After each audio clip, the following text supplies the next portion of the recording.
বন্ধুরা, তোমরা কেমন আছো? আজ আমি তোমাদেরকে এক পাজি সিংহের গল্প শোনাবো। এক বনের গভীরে ছিল এক পাজি সিংহ।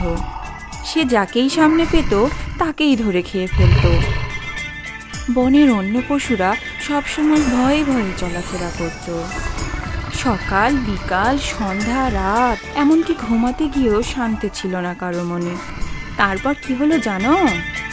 চলো দেখে নিই।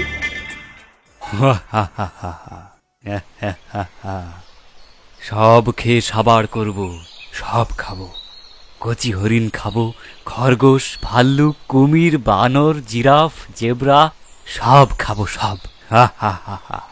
আজ খাবো 3টা শেয়াল আর 2টা কচি হরিণ। কাল খাবো 4টে খরগোশ। আর কি খাবো? কি খাবো? আহ, আহ, আহ, সব এক এক করে সব খেয়ে শেষ করব। সর্বনাশ! খবরটা তো সবাইকে জানিয়ে দিতে হয়।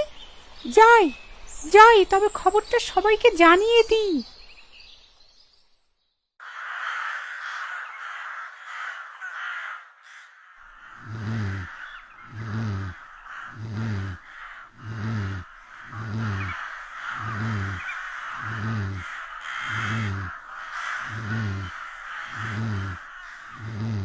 শিয়াল ভাইয়া, ও শিয়াল ভাইয়া, ঘুমোচ্ছ নাকি?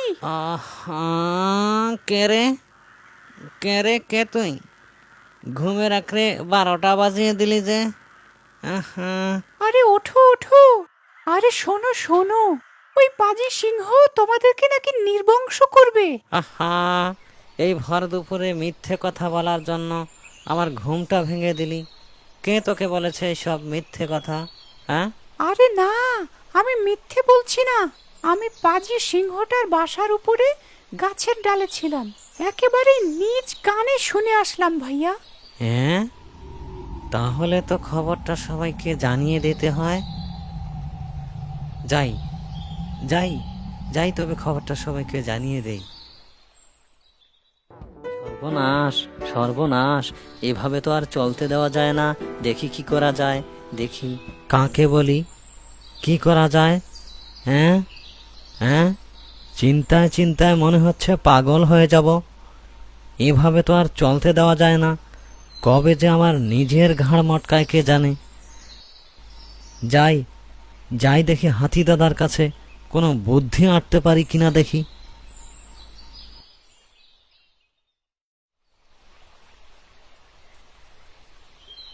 হাতি দাদাকে তো কোথাও খুঁজে পাচ্ছি না। কোথায় গেল? আরে, ওই তো হাতি দাদা। হাতি দাদা, ও হাতি দাদা! কিরে, গলা বাঁশের মতো ফুলিয়ে চিৎকার দিচ্ছিস যে? কি হয়েছে? কি হয়েছে বল শুনি। কি আর বলবো দাদা, তোমাদের পাজি মহারাজের অত্যাচারে আর বনেই থাকা গেল না দেখছি। সে নাকি সবাইকে নির্বংশ করবে। আমি তো দেখছি কদিন পরে এই বনে আর একটা টিকটিকিও খুঁজে পাওয়া যাবে না দাদা। কি করা যায় একটু ভেবে দেখো তো। বলিস কি? হ্যাঁ, ঠিকই বলছি। এভাবে আর বাঁচা যাবে না গো দাদা। একটু ভেবে দেখো তো কি করা যায়।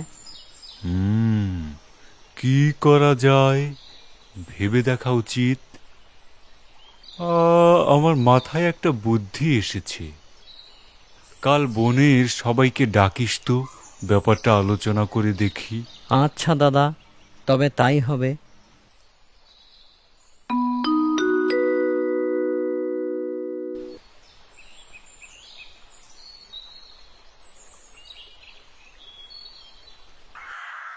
শোনো বন্ধুরা, মহারাজ যেভাবে শিকার ধরছে তাতে মনে হচ্ছে 1 মাস পরে এই বনে আর একটা টিকটিকিও দেখতে পাওয়া যাবে না। কি বলো তোমরা? আমার মনে হয় মহারাজকে একটা প্রস্তাব দেওয়া হোক। তা হলো, আমাদের মধ্য থেকে প্রতিদিন একজন করে মহারাজের দরবারে তার খাবার হিসেবে গেলে বনের অত্যাচার বন্ধ হবে। আমরাও শান্তিতে থাকতে পারবো। দিন রাত সবাইকে আতঙ্কে কাটাতে হবে না। তোমরা কি রাজি? হাতির এই প্রস্তাবে বনের সবাই রাজি হয়ে গেল। পরদিন শিয়ালকে এই প্রস্তাব নিয়ে সিংহের কাছে পাঠানো হলো।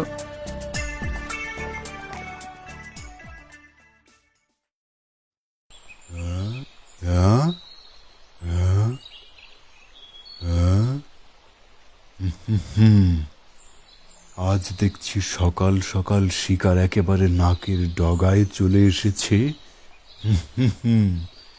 সকালের নাস্তাটা তো তাহলে করে নিতে হয়। না না না মহারাজ, এ অন্যায়। আমি আপনার কাছে এসেছি, আর এসেছি একটা প্রস্তাব নিয়ে মহারাজ। প্রস্তাব? আমার কাছে প্রস্তাব? কি সেই প্রস্তাব? বলে ফেল তাড়াতাড়ি, বলে ফেল।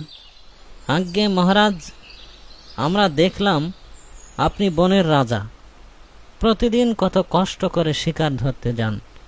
এটি আপনার জন্য খুবই অসম্মানজনক মহারাজ। তা তুই ঠিকই বলেছিস, কিন্তু কি করার বল? খাবার তো খেতেই হবে নাকি? না খেয়ে তো আর মরতে বসতে পারি না। নাকি তুই আমাকে এই মরবার প্রস্তাব দিতে এসেছিস? ছি ছি, তা হবে কেন মহারাজ? আমরা বনের সকলে সিদ্ধান্ত নিলাম, আপনি বনের রাজা হয়ে এত কষ্ট করে কেন শিকারে যাবেন? বরং আমরাই প্রতিদিন একজন করে আপনার খাবার হয়ে আপনার দরবারে চলে আসব মহারাজ, আর আপনি শুয়ে শুয়ে তা ভোজ করবেন হুজুর। নিশ্চয়ই এটি আপনার জীবনযাত্রাকে আরও সহজ করবে। আপনি রাজি থাকলে কাল থেকেই পদ্ধতি আমরা চালু করব হুজুর। আপনি কি আমাদের এই প্রস্তাবে রাজি আছেন হুজুর? তা মন্দ হয় না বটে। তাহলে আজ তুই আয়, তোকে দিয়েই শুরু করি। না না না হুজুর, আমি যদি এই সংবাদ না দেই তাহলে ওরা তো জানতেই পারবে না। যাই হুজুর, আজ যাই তবে। ওরে বাবা রে! প্রথম দিনেই পাঠানো হলো জিরাফকে। তারপর কেটে গেল জানো, জিরাফ, ভালুক, কুমির, বানর, হরিণ, খরগোশ, জেব্রা।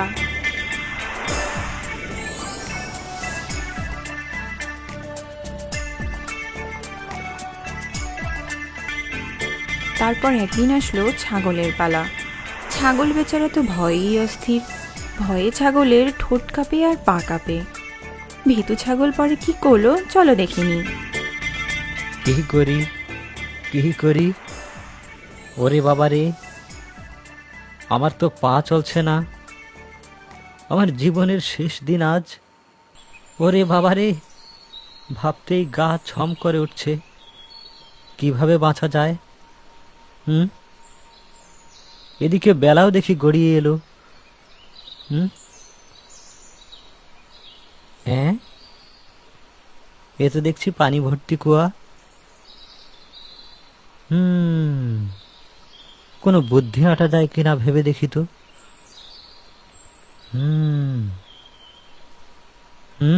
পেয়েছি পেয়েছি। যাই দেখি মহারাজকে ফাঁদে ফেলতে পারি কিনা।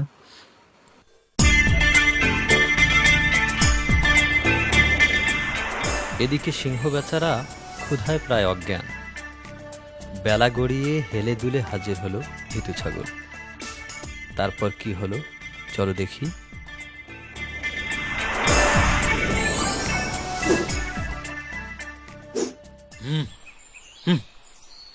আমি ক্ষুধায় অস্থির, আর তুই আসলি এই সাঁঝে বেলা। এভাবে ভোজ করলে আমার শরীর তো কাঁটা হয়ে যাবে। দ্রুত আয়, তোর ঘাড় মটকিয়ে খাই। আগে হুজুর, আমার কোনো দোষ নেই হুজুর।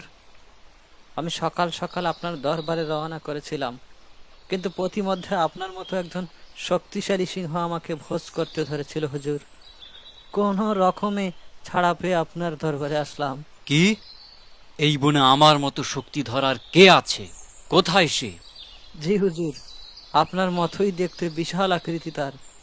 সে দাবি করলো সেই নাকি এই বনের মহারাজ। এখনই ঘাড় মটকাবো। নিয়ে চল আমাকে, নিয়ে চল। চল দেখি কোথায় সে। এখন কোন দিকে যাব? দ্রুত বল। হুজুর, ওই যে কুয়াটা দেখতে পাচ্ছেন, ওই কুয়ার মধ্যে থাকে সে। আয়, দ্রুত আয়, আগে ওর ঘাড় মটকাবো, তারপর তোকে খাবো। কই দেখি তো, এত বড় সাহস কার? কে তুই? এই কে তুই? আমাকে প্রশ্ন করিস দেখছি। আমার মুখে মুখে কথা, আজ তোর ঘাড়ি মটকাবো। মরে গেলাম, মরে গেলাম। কে আছিস? বাঁচাও, কে আছিস?